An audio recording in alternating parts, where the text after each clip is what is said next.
ಎಲ್ರಿಗೂ ನಮಸ್ಕಾರ. ನಮ್ಮ ಅಡುಗೆ ಚಾನೆಲ್ಗೆ ಸ್ವಾಗತ.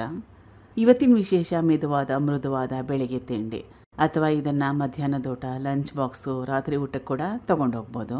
ಸೈಡ್ ಡಿಶ್ ಅವಶ್ಯಕತೆ ಟ್ರೈ ಮಾಡಿ ನೋಡಿ ಒಂದ್ಸಲ. ಮೊದಲನೇ ಸ್ಟೆಪ್ಪಲ್ಲಿ ದೊಡ್ಡದಾಗಿರೋದು ಬಟ್ಲು ತೊಗೊಂಡಿದ್ದೀನಿ. ಅರ್ಧ kg ಗೋಧಿ ಹಿಟ್ಟು. ಮನೇಲಿ ಬೀಸಿಟ್ಟಿದ್ರೂ ಪರವಾಗಿಲ್ಲ, ರೆಡಿಮೇಡ್ ಗೋಧಿ ಹಿಟ್ಟಾದ್ರೂ ಪರವಾಗಿಲ್ಲ. ಹೇಳಿರೋ ಕ್ವಾಂಟಿಟಿಯಲ್ಲಿ ಮಾಡಿಕೊಂಡ್ರೆ ಸುಮಾರು ಒಂದು 3 ಜನಕ್ಕೆ ಈ ರೆಸಿಪಿ ಸಾಕಾಗುತ್ತೆ. ರುಚಿಗೆ ತಕ್ಕಷ್ಟು ಉಪ್ಪು, ಸ್ವಲ್ಪ ಅರಿಶಿನ.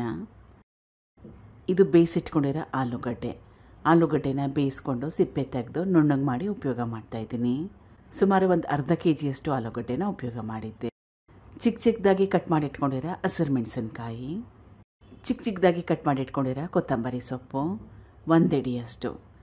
ಕೊತ್ತಂಬರಿ ಸೊಪ್ಪಿಗೆ ಬದಲಾಗಿ ಪಾಲಕ್ ಸೊಪ್ಪು, ಮೆಂತ್ಯ ಸೊಪ್ಪು ಉಪಯೋಗ ಮಾಡ್ಕೋಬೋದು.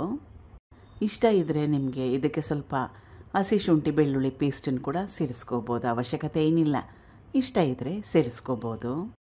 ಮೊದಲಿಗೆ ಒಂದ್ಸಲ ಚೆನ್ನಾಗಿ ಕೈ ಆಡಿಸ್ಕೊಂಡ್ಬಿಡ್ಬೇಕು. ಎಲ್ಲ ಪದಾರ್ಥಗಳು ಚೆನ್ನಾಗಿ ಹೊಂದ್ಕೊಳ್ಳೋ ಥರ. ಆಲೂಗಡ್ಡೆಯಲ್ಲಿ ತೇವಾಂಶ ಇರುತ್ತೆ, ಅದಕ್ಕೋಸ್ಕರವಾಗಿ ಮೊದಲೇ ಕೈ ಆಡಿಸ್ಕೊಂಡ್ರೆ ಕನ್ಸಿಸ್ಟೆನ್ಸಿ ಕೆಡೋದಿಲ್ಲ. ಇದು ಹುಳಿ ಮೊಸರು, ಸುಮಾರು ಒಂದು 3 ರಿಂದ 4 ಟೇಬಲ್ ಸ್ಪೂನ್ ಅಷ್ಟು. ಸ್ವಲ್ಪನೇ ಹಾಕ್ಕೊಳ್ತಾ ಹಿಟ್ಟನ್ನ ನಾದ್ತಾ ಹೋಗಬೇಕು. ಅವಶ್ಯಕತೆ ಬಿದ್ದಾಗ ಹುಳಿ ಮೊಸರನ್ನ ಸೇರಿಸ್ಕೊಳ್ಳಿ ನೀರಿಗೆ ಬದಲಾಗಿ. ಮತ್ತೊಮ್ಮೆ ಸ್ವಲ್ಪ ಹುಳಿ ಮೊಸರು, ಹುಳಿ ಬಂದಿಲ್ಲ ಅಂದರೂ ಕೂಡ ಪರವಾಗಿಲ್ಲ. ಚೆನ್ನಾಗಿ ನಾದ್ಕೋಬೇಕು. ಚಪಾತಿ ಹಿಟ್ಟು ಕನ್ಸಿಸ್ಟೆನ್ಸಿಲಿ ಇದ್ದರೆ ಒಳ್ಳೆಯದು. ಸ್ವಲ್ಪ ಎಣ್ಣೆ.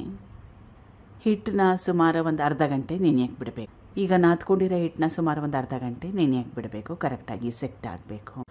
ಅರ್ಧ ಗಂಟೆ ಆದಮೇಲೆ ಮತ್ತೊಮ್ಮೆ ಸುಮಾರು ಒಂದು 2 ರಿಂದ 3 ನಿಮಿಷ ಚೆನ್ನಾಗಿ ನಾದ್ಕೋಬೇಕು. ನಾದಿದ್ದಾಗಿದೆ. ಇದನ್ನು ಈ ಮಸಾಲ ಚಪಾತಿನ ಸ್ವಲ್ಪ ದಪ್ಪ ಮಾಡಿಕೊಂಡ್ರೆ ಒಳ್ಳೆಯದು, ಚೆನ್ನಾಗಿರುತ್ತೆ ದಪ್ಪ ಮಾಡಿಕೊಂಡ್ರೆ. ಕರಿ ಎಳ್ಳು, ಸ್ವಲ್ಪ ಬಿಳಿ ಎಳ್ಳನ್ನು ಕೂಡ ಹಾಕ್ಕೋಬೋದು. ಇಷ್ಟ ಇದ್ದರೆ ಇದನ್ನು ಹಿಟ್ಟನ್ನ ನಾದ್ಕೊಳ್ಳೋವಾಗ ಅಜ್ವೈನ್, ಓಂಕಾಳು ಮನೇಲಿದ್ದರೆ ಅದನ್ನು ಕೂಡ ಉಪಯೋಗ ಮಾಡ್ಬೋದು. ಹೆಂಚಿನ ಮೊದಲೇ ಕಾಯಕ್ಕೆ ಇಟ್ಕೊಂಡಿದ್ದೆ. ಹೆಂಚು ಚೆನ್ನಾಗಿ ಕಾದಿದೆ, ಹೊಗೆ ಬರ್ತಾ ಇದೆ. ಇಷ್ಟರ ಮಟ್ಟಿಗಾದರೂ ಹೆಂಚು ಬಿಸಿ ಇರಬೇಕು. ಹೆಂಚೇನಾದರೂ ಜಾಸ್ತಿ ಕಾದಿಲ್ಲ ಅಂದರೆ ಯಾವುದಾದ್ರೂ ಮಾಡ್ಕೊಳ್ಳಿ, ಚಪಾತಿ ಮಾಡ್ಕೊಳ್ಳಿ, ರೊಟ್ಟಿ ಮಾಡ್ಕೊಳ್ಳಿ, ಸಾಫ್ಟಾಗಿ ಬರಲ್ಲ. ಹೆಂಚು ಚೆನ್ನಾಗಿ ಕಾದಿರೋದು ತುಂಬಾ ಮುಖ್ಯ. ಎಣ್ಣೆ ಹಾಕ್ಕೊಳ್ತಾ ಇದ್ದೀನಿ. ಎಣ್ಣೆ ಹಾಕ್ಕೊಳ್ದೆ ಕೂಡ ಮಾಡ್ಕೋಬೋದು, ತುಪ್ಪ ಹಾಕ್ಕೋಬೋದು, ನಿಮ್ಗೆ ಯಾವ ರೀತಿ ಇಷ್ಟ ಆ ರೀತಿ. 2 ಕಡೆ ಚೆನ್ನಾಗಿ ಕೆಂಪಾಗಬೇಕು, ಅಲ್ಲಿವರೆಗೂ ಬೇಯಿಸ್ಕೋಬೇಕು. ಈಗಿದಾಗಿದೆ. ಮಿಕ್ಕಿರೋದಕ್ಕೆ ಸೇಮ್ ಪ್ರೊಸೆಸ್ನ ಫಾಲೋ